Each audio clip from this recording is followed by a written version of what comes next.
Good afternoon, everyone, and thank you for coming to my talk. You don't have a lot of choices right now, but I appreciate it all the same.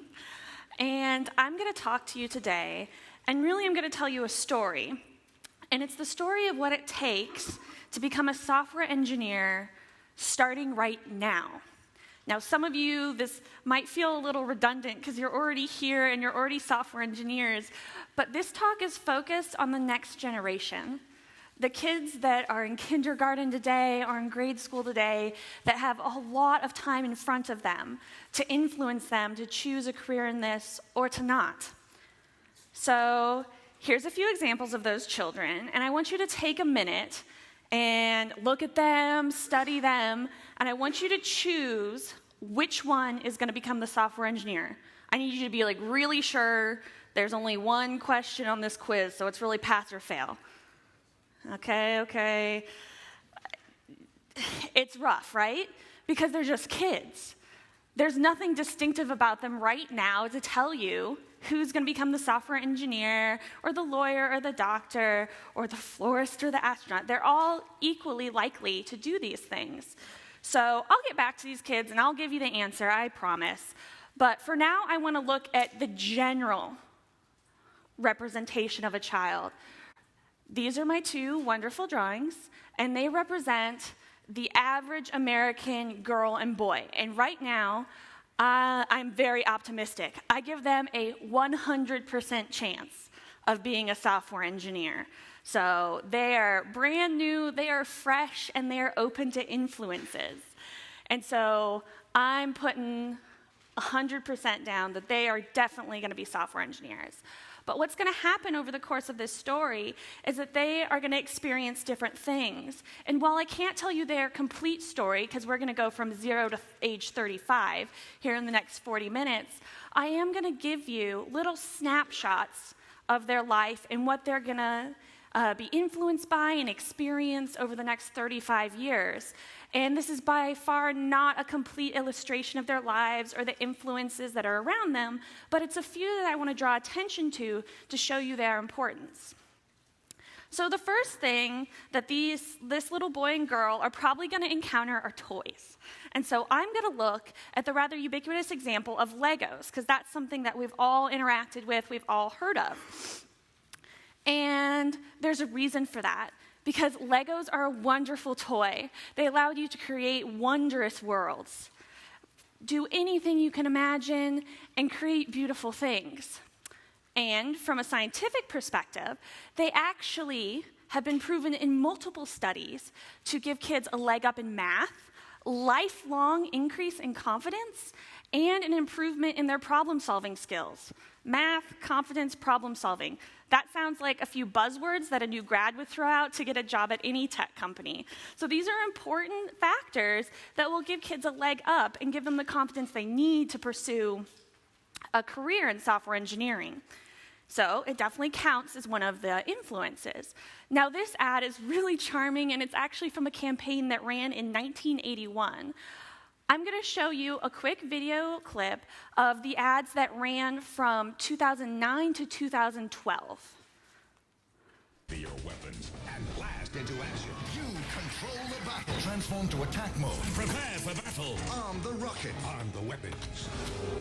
Load the missile. You can load the bombs. Man the cannons. Load the rockets. Arm the missiles. Prepare the torpedoes. And fight back. Fire the cannon. Fire the mighty catapult. Fire. Fire the missile. And attack.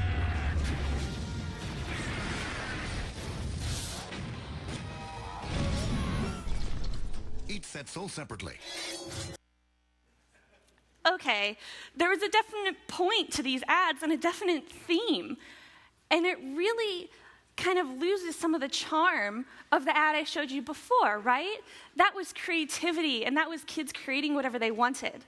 There is one play path intended with these Legos, and there's no kind of focus on the actual construction. It's all about what you do with them once you build them. And what you do with them once you build them does not foster creativity, and it does not foster good interpersonal skills, those good teamwork skills that you want kids to have when they're playing with each other and build that foundation. So it's kind of disturbing that even in the ad, they hardly show any of the bricks actually being put together. They might as well have just been one solid toy to begin with, right? So a little disappointing, but you can, still buy your kids, plain Legos if you want. But more importantly, this was targeted exclusively at boys, right? So I want to do and be fair and show you the other side, because we're talking about two separate stories here, right? The average American girl and the average American boy and their influences. So here is one of the commercials that was targeted specifically at girls that aired in the last few years. New Lego friends, welcome to beautiful Heart Lake City.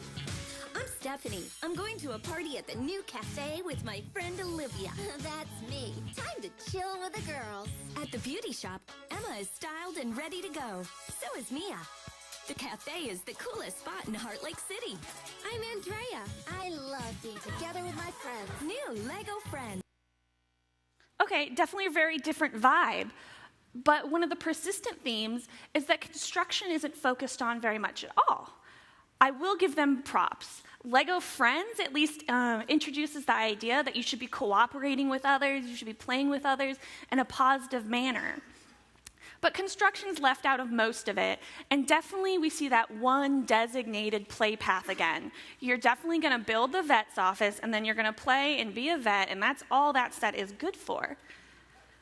We also have the issue that everything was plastered in pink and purple.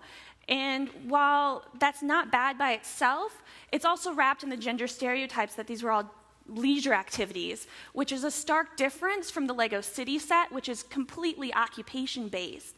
It's just another kind of subtle force that's influencing kids at a very young age, when those kind of messages really shouldn't be at play. Everyone should be able to have, one set of Legos, because they're meant to be creative and be a product of your imagination.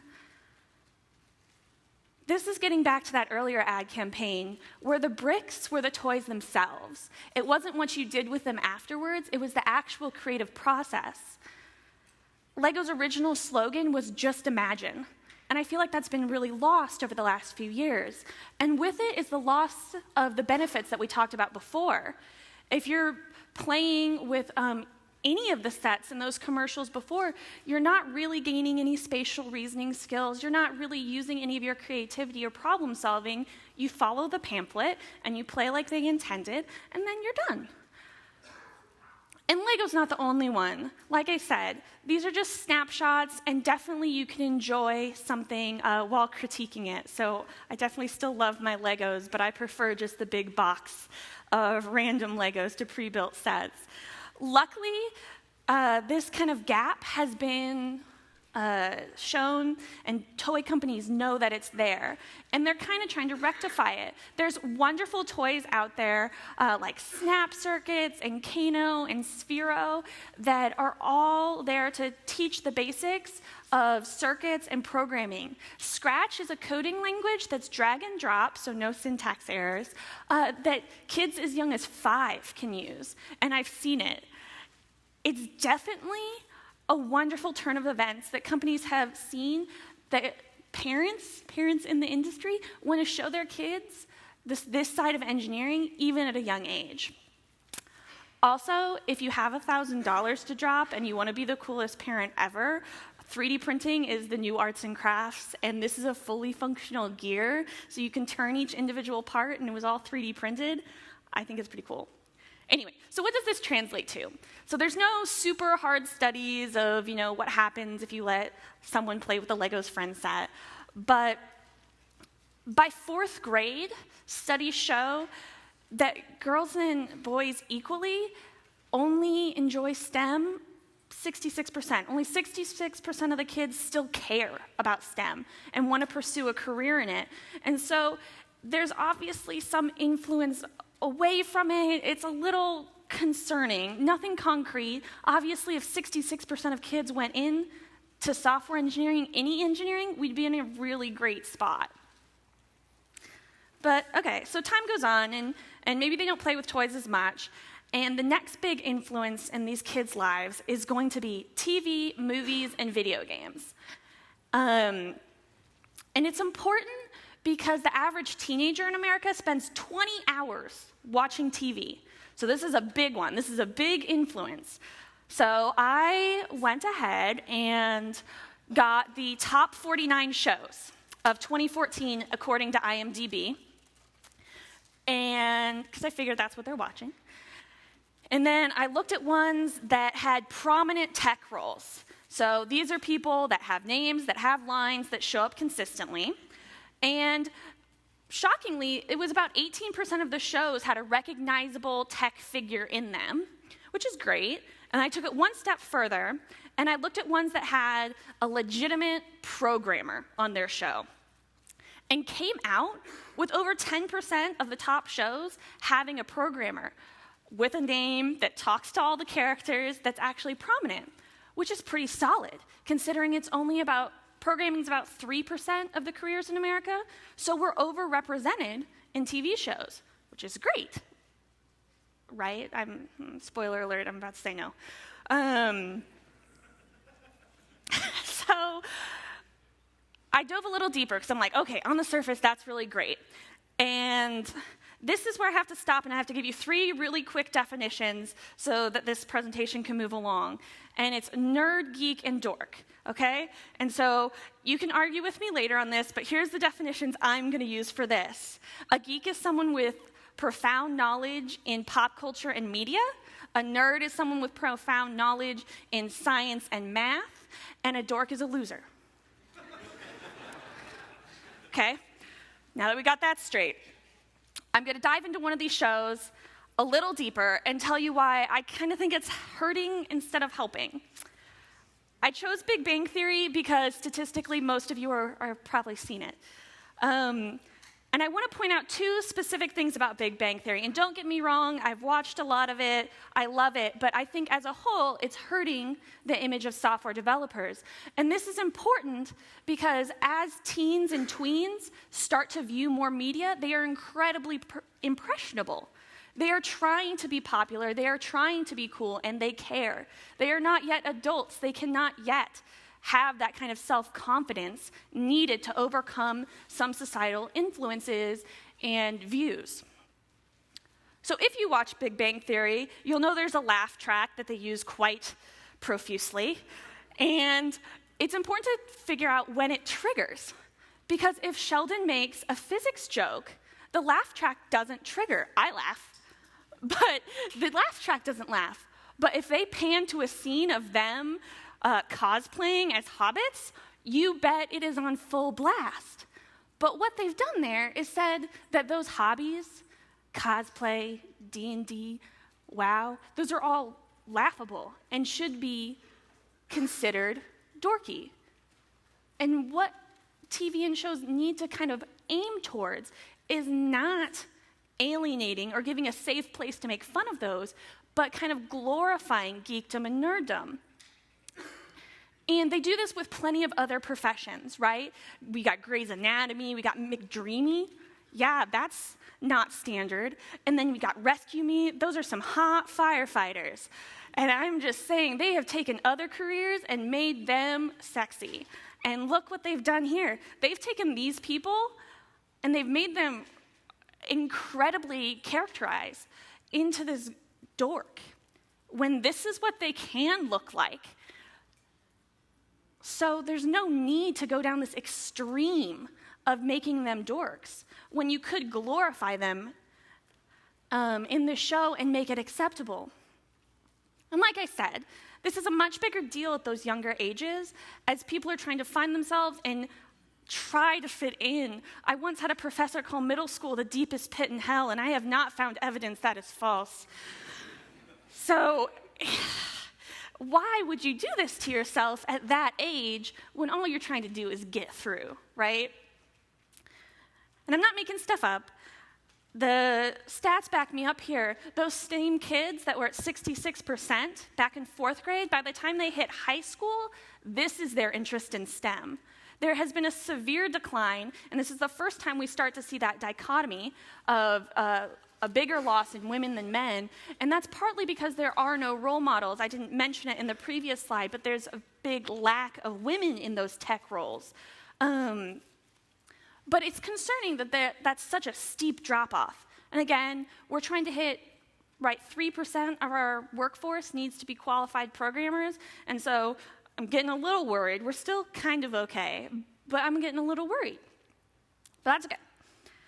We're going on to high school, everything's fine, teenagers think they know everything, and so then you ask them this really big, important question. You say, what do you want to be when you grow up? And they have to know everything.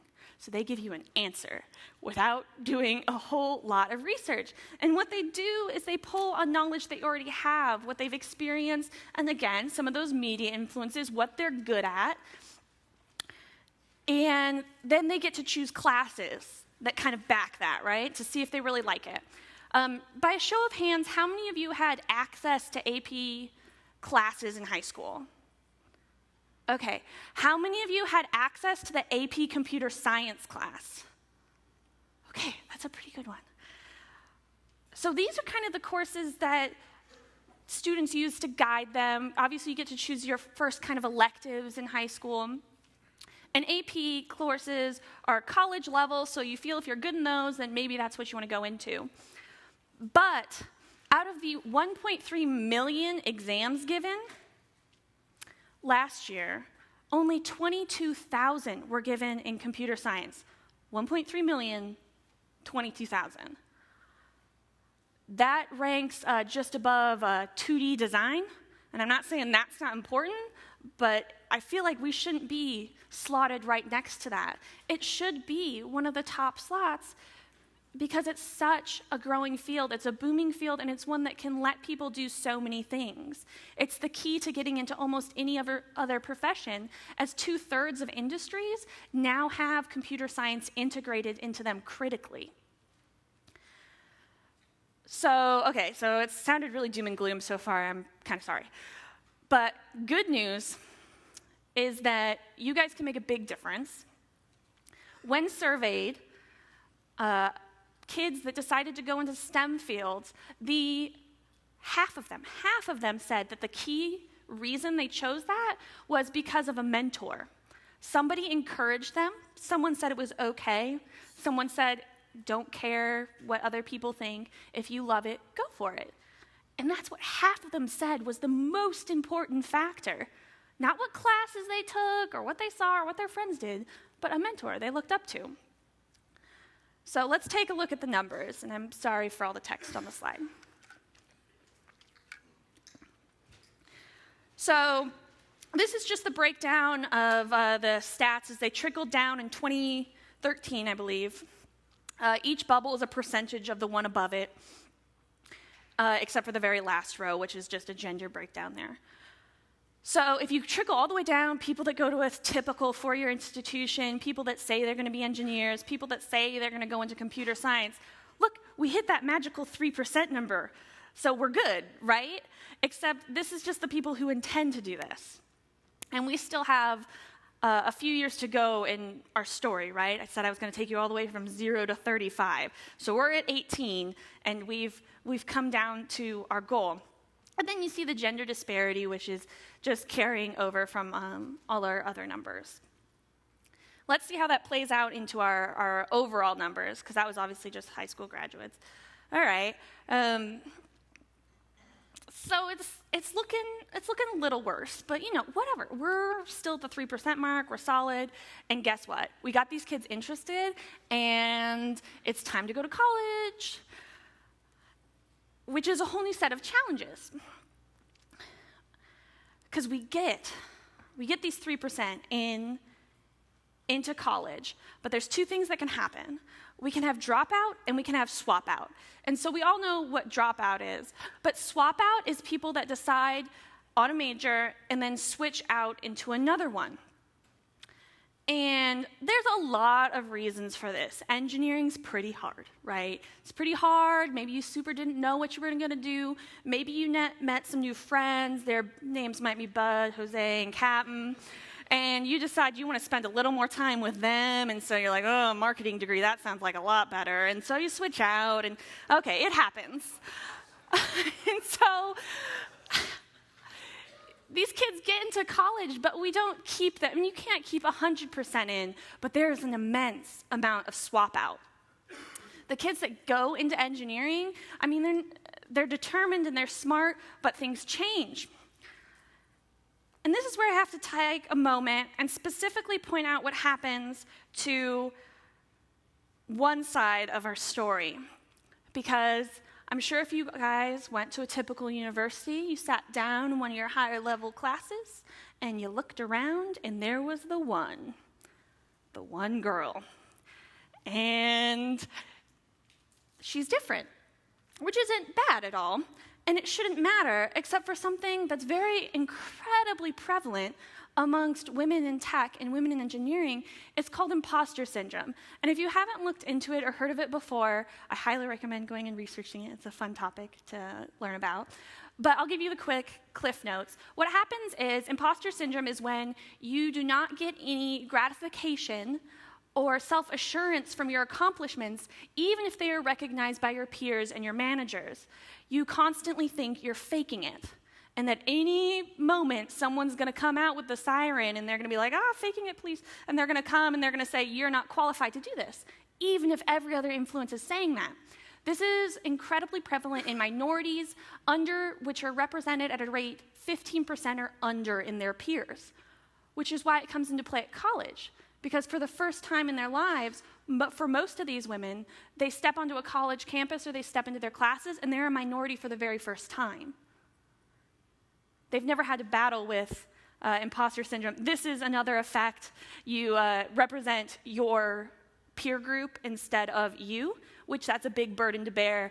Another big pressure of swap out, because if you could swap out into another major where you can just represent you instead of your gender or your race, then it's a lot less pressure. So we get to the end of college, and these are how the numbers pan out. And back in 2010, 43,000 degrees were given in computer science or something similar to that. If you're paying attention to my numbers, you're like, wait, didn't you say only 23,000 went into college with that intention? Yeah, that's because the number on that first slide was from 2013, and this is from 2010. There's been a steady decline in the number of people going into software engineering or computer science or computer engineering, which is part of the problem. As our demand increases, this is the very first year. 2015 fall semester was the first year that we've seen an increase in enrollment in these programs in almost a decade. So, woo. Okay, so we're almost there. I've gotten you all the way to age like 21 or 22. We've got a 1% chance of the average American boy starting today getting all the way through, and a whopping 0.25% for a woman. But we got one more stage, and that's the first 10 years of their career. And it's just the same story over and over. I'm not going to go into it, but there's an immense amount of switch out in careers. And again, this affects both men and women. And men swap out or drop out at a rate of 17%, and women at a rate of 41%. So we're starting to see that imposter syndrome kick in again. Even if they start their career with the same enthusiasm, the chances of them getting to the 10-year mark are around 60%. And the citing work-life balance, aka having children, is standard across the industries. So it's not like they're dropping out to have kids or anything. They're just swapping out and having very successful careers in other areas. Okay, so that gets us to our final marker. This is what the 10-year mark looks like. This is not good enough. And starting from our 100% chance, optimistic, all the way down to here, it's kind of disappointing that a career that can be so fulfilling, that allows you to do so many creative things and help so many people, is not attracting the talent that it should. So it has to stop. And it has to stop for a few reasons. One is because 3% of the market, the market is software engineering right now, of the job market. And that's only growing.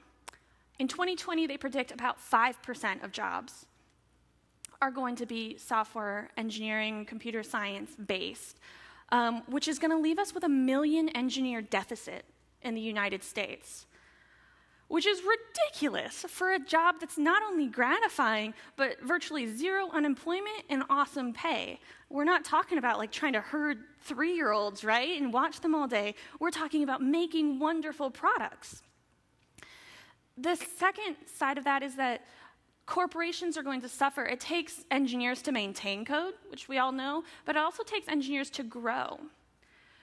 I work for Cerner. I'm a software developer there, and we have something called the sepsis alert that's in our software. Essentially, what it does is it analyzes patients, looks at several key factors that indicate sepsis, and lets the doctor know when those have gone out of bounds. This is important because the signs are very subtle, and the difference between catching it 12 hours earlier versus 12 hours later is over a 50% mortality rate. So we create an alert. It lets a doctor know if labs come back wonky, and it sets it outside. And within the first year, implemented in only a single hospital, it saved 500 lives. It's now implemented, of course, across all of our software, which is wonderful. But this is an example of innovation, making something better, making something new. I was having a conversation with someone on our business side, and he was like, what's the next sepsis alert? What's the next? I'm like, I don't know. There's plenty of great ideas. It's all wonderful. And he's like, oh, why isn't it happening? Why isn't it happening? And I said, well, there's just not enough of us, right? I mean, there's a plethora of ideas, but there is a dearth of engineers. So we have to choose the first key ones that are most important and implement them. But we're looking down a path where there's hardly going to be enough engineers to maintain what we have. So, okay, we have to change it, right? And this is the happy, bright part of my whole talk, because it's really easy. Remember back when we talked about high school and mentors? Turns out I double-checked, and all of you are qualified to be mentors. So all you have to go do is do it. It's fine. So I want to challenge each of you to kind of get involved in your own community. And here are a few, if you're in the Kansas City area, that you can help out with. Kansas City Women in Technology supports a lot of groups and does a lot of mentoring programs that are not exclusive to women. But I challenge each of you to take a moment and take my big abstract girl and boy child and put a face to them, put a name to them, to a child that's important in your life. And I challenge you to change just one segment of their story. So if it's really early on, explain to them what you do and what's possible with this career. So when someone asks the little 5-year-old, what do you want to be when you grow up? At least they know that software development is an option. And when you get the chance to go mentor at a robotics team at a middle school, take it, because you can be that person that says, this is cool. And of course, if you get to go speak at a high school about what you do, go do it, because you have the passion and the knowledge to really make a change.